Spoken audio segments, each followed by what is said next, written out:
Hi friends, welcome back to our channel.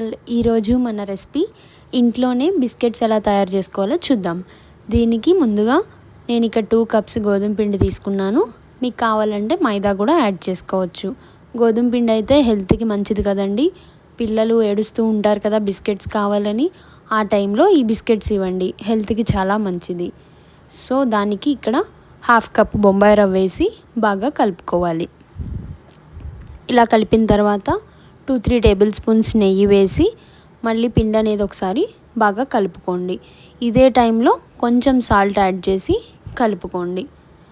Salt వేస్తే కొంచెం టేస్టీగా ఉంటుంది కదా, అందుకని సాల్ట్ యాడ్ చేశాను. సాల్ట్ యాడ్ చేసి బాగా కలుపుకోండి.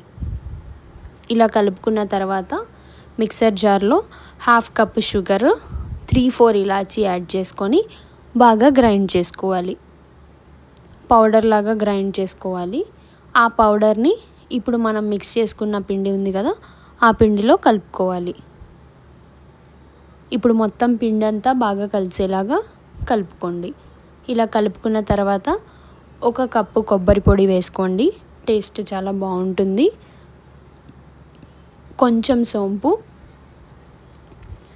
ఒక 2-3 టేబుల్ స్పూన్స్ నువ్వులు వేసి బాగా కలుపుకోండి పిండి అంతా, మనం వేసిన ఇంగ్రీడియంట్స్ అన్నీ కలిసేలాగా. ఇప్పుడు ఇక్కడ వాటర్ కన్సిస్టెన్సీ అనేది ఎక్కువ అవసరం లేదు, ఎందుకంటే షుగర్ పౌడర్ ఉంటుంది కాబట్టి పిండి ఈజీగానే కలుస్తుంది.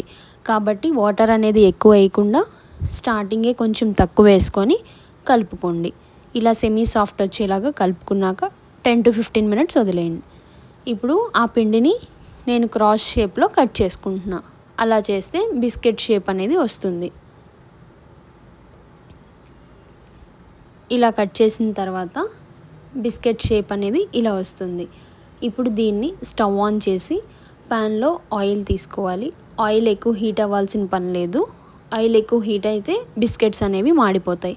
కాబట్టి కొంచెం హీట్ అవ్వగానే బిస్కెట్స్ వేసి బాగా ఫ్రై చేసుకోవాలి. ఇక్కడ ఈ బిస్కెట్స్ అనేవి విరగకుండా ఉండాలంటే చిన్న స్పూన్తో తిప్పండి అటు ఇటు. పెద్ద స్పూన్తో తిప్పితే విరిగిపోతాయి. కాబట్టి చూసి చిన్న స్పూన్తో అటు ఇటు తిప్పండి. ఇలా గోల్డెన్ కలర్లో వచ్చేలాగా ఫ్రై చేసుకోండి. ఇలా బాగా ఫ్రై అయిన దాన్ని ప్లేట్లో పక్కన పెట్టుకోండి.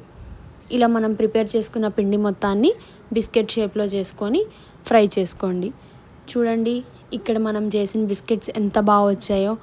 ఆల్మోస్ట్ మన బిస్కెట్స్ అన్నీ రెడీ అయిపోయినాయి. ఎంత క్రిస్పీగా, ఎంత కలర్ఫుల్గా ఉన్నాయో. మీరు కూడా ట్రై చేసి కామెంట్ చేయండి. మరెన్నో రుచుల కోసం మన ఛానల్ని సబ్స్క్రైబ్ చేయడం మర్చిపోవద్దు. Thank you.